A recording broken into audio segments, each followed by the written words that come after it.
أعوذ بالله من الشيطان الرجيم بسم الله الرحمن الرحيم Assalamu alaikum wa rahmatullahi wa barakatuh.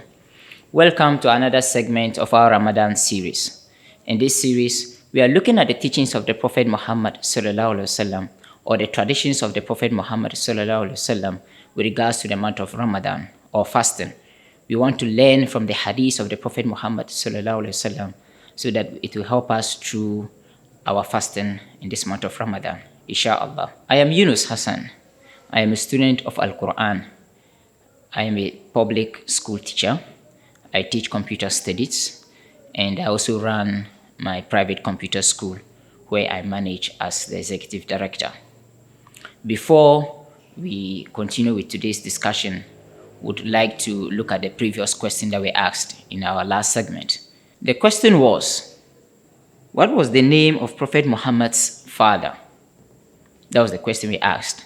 What was the name of Prophet Muhammad's father? Prophet Muhammad sallallahu alaihi wasallam, what was the name of his father? We learned that the Prophet Muhammad sallallahu alaihi wasallam, his father died 6 months before he was born.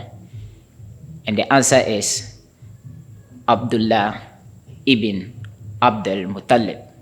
That was the name of the Prophet Muhammad's father, Abdullah. Abdullah means the servant of God.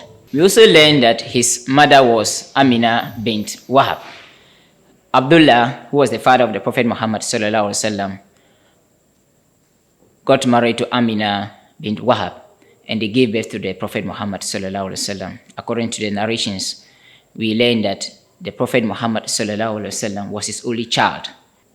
Abdullah, we also learned that Abdullah was born in Makkah and died in Medina, and that is his resting place. He's buried in Medina.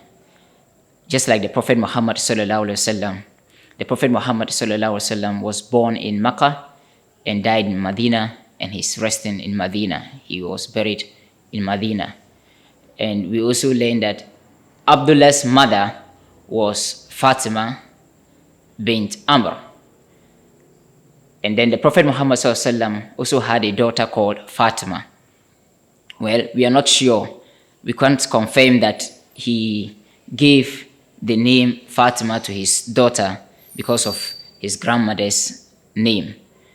But today in our traditions, even in Ghana, we realize that mostly the men usually give the names of their mothers to their daughters, some of their daughters.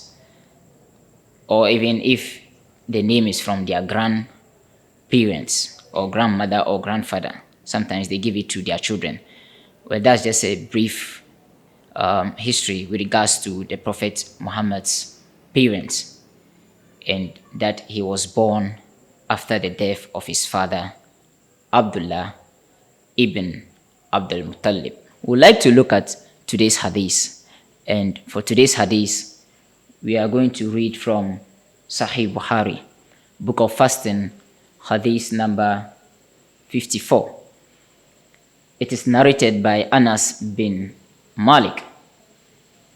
We used to travel with the Prophet sallallahu alaihi wasallam, and neither did the fasting persons criticize those who were not fasting, nor did those who were not fasting criticize the fasting ones. From this hadith, we learn that Anas bin Malik is given a narration that they used to travel with the Prophet Muhammad sallallahu alaihi wasallam, and neither those who were fasting criticized those who were not fasting, and those who were not fasting did not also criticize those who were fasting. We understand that in Islam, if you are traveling or if you are going for a journey or on a journey, you can fast or decide not to fast. It's your choice.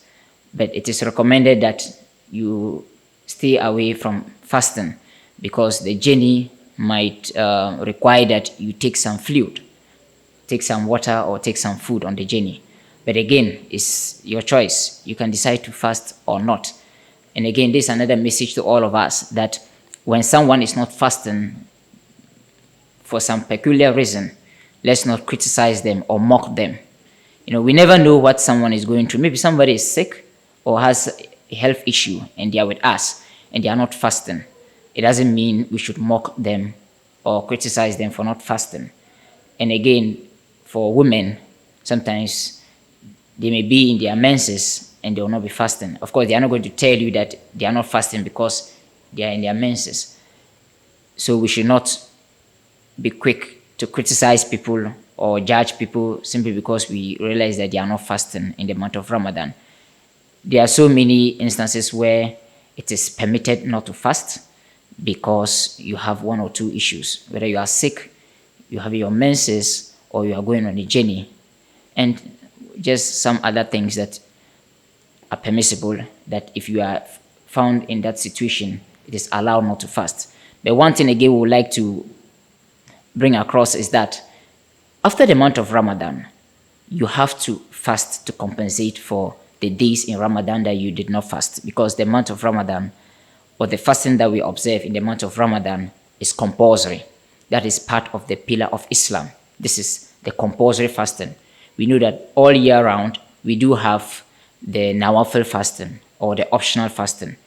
That one, if you do it, you have more reward from Allah subhanahu wa ta'ala, but if you don't do it, there's no problem. But for Ramadan, you have to fast, whether 29 or 30 days. So due to one or two reasons, whether you've been traveling or you've been on a journey or you had your menses or you were sick or some other reason you did not fast, please try to fast after the month of Ramadan to compensate for the number of days you did not fast during the month of Ramadan. We pray to Allah subhanahu wa ta'ala to increase us in knowledge and wisdom. We pray that Allah subhanahu wa ta'ala should grant us ease and goodness in our endeavors. Before we go, we'd like to look at the question of today. The question of today is, what's the difference between Muslim, Mu'min, and Muhsin? We have Muslim, Mu'min, and Muhsin. What is the difference between these three terms? When we say someone is a Muslim, what does it mean? Or somebody is a Mu'min, what does it mean? Or who is a Muhsin? That's the question for today. Inshallah, in our next segment, we'll try to look at the difference between these three terms. But for now, let's try to answer at the comment section. Inshallah, let's try our best. Learning is a requirement in Islam. Try, let's seek knowledge. Inshallah, we'll be successful in this world, successful in the year after, and inshallah, Allah will protect us from the fire of Jahannam. May Allah subhanahu wa ta'ala grant us shifa. May Allah subhanahu wa ta'ala increase us in good health. Those of us that are sick at home, those that are sick at the hospital, may Allah subhanahu wa ta'ala protect all of us and grant us good health. We pray for the protection of our parents. May Allah subhanahu wa ta'ala increase our parents in goodness, inshallah, and grant them blessings in this world, blessings in the year after, and protection from the fire of Jahannam. Until next time, As-salamu alaykum wa rahmatullahi wa barakatuh.